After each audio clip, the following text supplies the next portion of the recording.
Welcome to the Fantasy Thinker. I'm Jared Quartermage, and today we are going to be doing another episode of Reading the Prose number 21.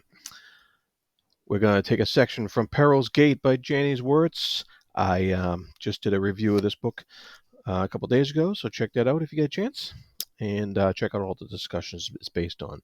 But today, I wanted to read a passage that is near and dear to my heart because I am a D&D player and I always look for stuff that would describe things perfectly in my campaign. And the passage I'll be reading today is basically what it means to play a bard, to be a bard, to be a bard character, the essence of a bard and what it means to be one. And I just love this passage so much because it really describes getting into the heart of the matter of performance and artistry. So this is a passage here. I'm going to put it right up here, and it's Arathon being spoken to by his mentor Halaron, and Arathon, I think, is disappointed in a reaction to his work, and so let's get into it. No, my dear man, that assessment's not strictly accurate, the elderly bard had admonished in straightforward pique. Your performance tonight never once fell short of perfection.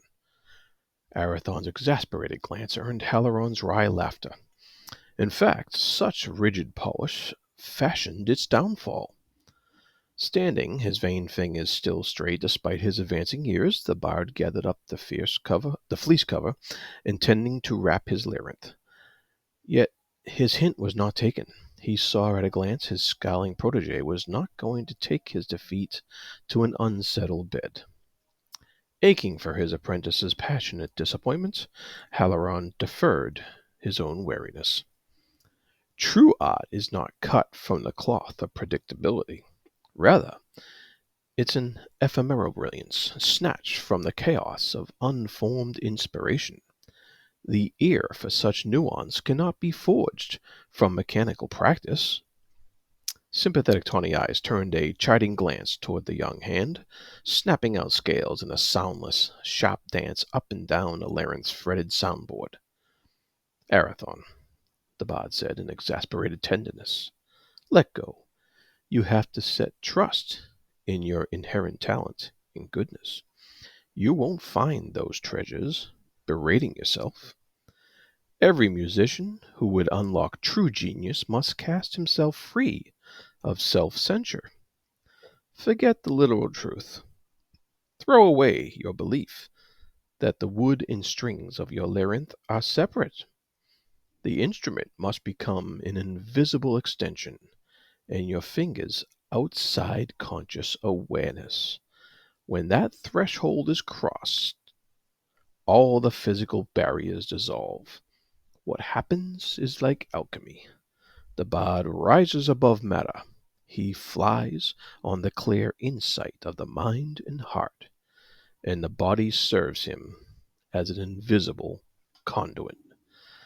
Uh, yeah, I just thought that was a beautiful description of the the essence of being a bard. In this passage, first off, you get this elderly bard, this Halaron. He is a master bard, and he's trying to teach this pupil of his, who is so good, like so talented.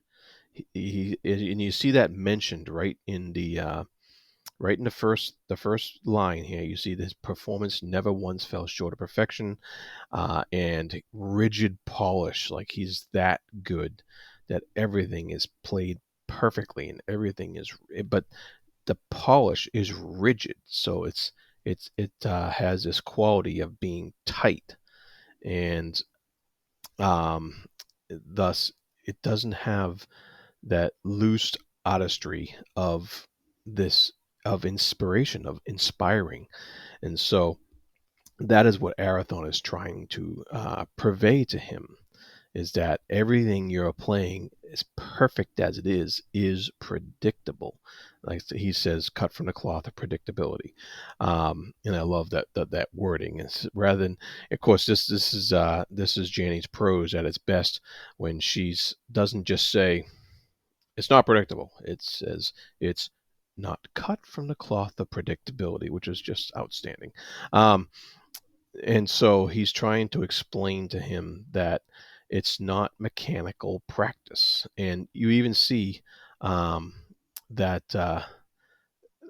later on in that second paragraph, the uh, the young hand, which is Arathon, he's snapping out scales in a soundless, sharp dance up and down the fretboard, and uh, which which isn't what Haleron is trying to seek in artistry that from his young protege. And so he's telling him that, the it's not just an instrument in your hands. It's not just a thing of wood and strings, which is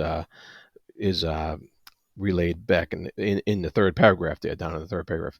It's not just a thing of wood and string. It's not just a an item, and it has to become an extension of consciousness, and that the physical barrier between the player and the instrument has to be dissolved, has to be one, it has to be risen above, and so that is what true artistry as a bard means to these characters. And so I just love these three little paragraphs just describe that connection that a bard has to his instrument so well that it really just it really left a impression on me as I read that. And I really felt that, and I really appreciated that aspect of it. And so if you want to be a bard, listen to Alaron. All right.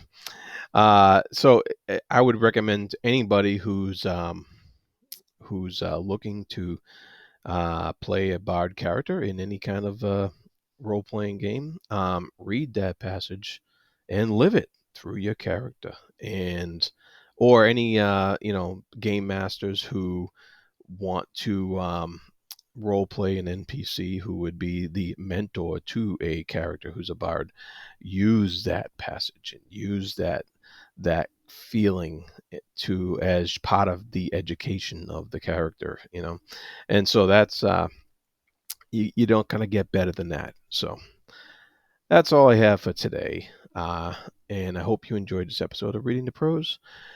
And until next time, be good to each other. Thank you.